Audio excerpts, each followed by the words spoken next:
Hey guys, make sure you subscribe and turn notifications on for more great content.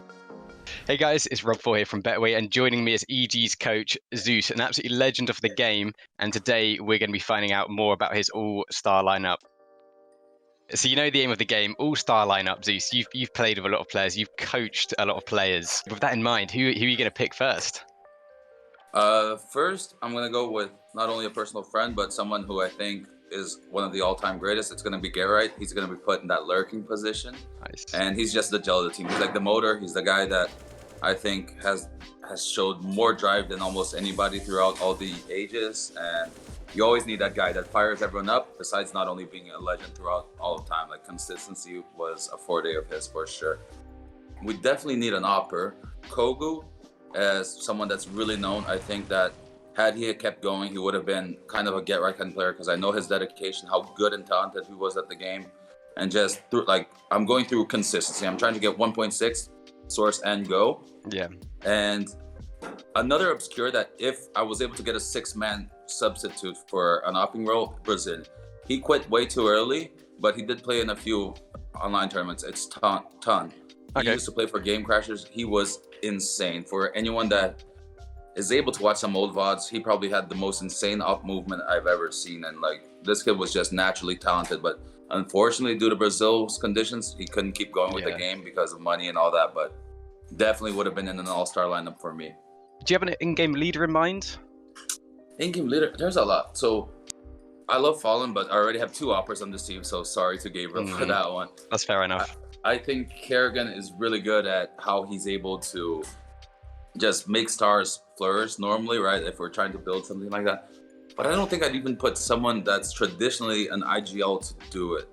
I'd have someone with experience. I'm going to put Neo in there just to try to combo, because he is also one of the greats of all times. And I think that he had his in-game leading stints, right? He wasn't always doing it in Virtus Pro, as he had Taz and back in the day, like Kuban and everything like that. But I'd still put him there, I think. Yeah, I mean that's an interesting move. He's got some experience of IGLing, but at the same time, he's got experience being the star player, especially for in 1.6. Also, he transitioned to more of a support role in CSGO. So do you think that's going to help your team? Because you've got quite a few kind of star-ish players in there. Having someone like Neo, who's kind of been there, done it all, he will know how to support his players. He will know how to get the best out of them, and he's got a lot of experience to bring to the table as well. Definitely. I think every team needs the piano carrier, like we say in Brazil, right? We need some people to do the heavy lifting, and definitely with Neo and Get Right in that team, you have those, and now you can just let other stars kind of have more leeway to play around with. At least in my mind, in my crazy world of building this team, yeah. I think I want to put Nico in there because I want to see him play with a team that actually gives him the full support that he wants, because he's just that headshot machine to play around with.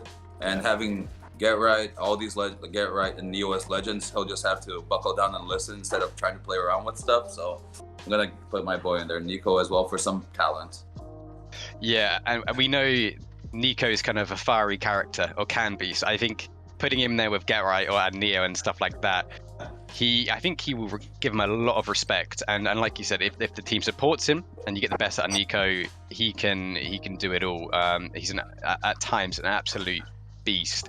So hopefully putting them with that legends and those experienced players is just gonna unlock him, I suppose, even more so. Which leaves us with one player left. That's so hard. Yeah. This one's hard. Would you put yourself in there? I'd put myself as a coach. As a coach, of course. That's the other missing piece that we're gonna have. But as a player, no. I mean, as much as I'd like to think highly of myself when I played, no, that is not the case. This is hard. This actually is really, really hard. I mean, Cold, like Tarek said, isn't a bad option, because when we set him up, he has that fragging power and he's consistent, right? He was just there. I think he's one of the best choices. Dupree is actually a really good one from modern times. Like, I noticed his consistency. Saw a post recently that I think from 2013 he's never left top 20. So I think I'd want some consistency in there as well as some firepower. But hell of a choice. Yeah, I think Dupree's good, no joke. Even because he's just consistent and he's good. I'm gonna go with Dupree in there. I know this might sound crazy from All-Star, but I think he's been so consistent, he deserves his spot up there. Yeah, he's also a player that you can just rely on, like you said, consistency, but also a great opener on the T side. And to be fair, he can entry as well, so if needed, to have someone a little bit more dedicated, you get that role there as well. I think that's a solid lineup. Like if you know the players are at their peaks and they had Yeah, trained of together course. for a little bit. Let's you know, a little bit of creative license here. How would they fare today with you at the helm coaching them? You know, against the maybe not like 2020 online era, like 2019 LAN against like a lot of the good teams that were playing there, like Liquid, Astralis. You know, how would they fare? Easily fighting for a title, because this is not only one, like if everyone's at their peak, one of the most talented teams, this is one of the most dedicated and hardworking teams, which is something that I always factor in a lot. And they're one of the hypest teams, if you notice. Yeah. Nico, Get Right, Kogu, Tun, and Neo has his hype moments. He isn't as hype as everyone else. But these guys all just like to go, like they play under pressure. So I know that if we're in arenas, that team would be really solid. The words Zyru and Simple didn't even come up in the conversation, not even before the video started, not even during the video.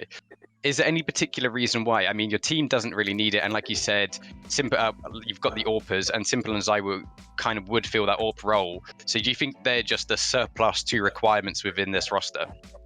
I think, yeah, it's definitely a surplus. I mean, Zyru, he's amazing at the game, but if we're talking all time, there's still quite a while to go. With Simple, I think he's amazing, but I had already filled the operating requirements. And I know Neo is Polish, but I think I've hung out with him. I know that his personality would clash well with these guys. Fantasy world, but everything is being brought into the equation. Thank you, Zeus, so much. And guys, in the comments, let us know how your lineup compares, what you think of Zeus's lineup. And yeah, do subscribe if you like the video.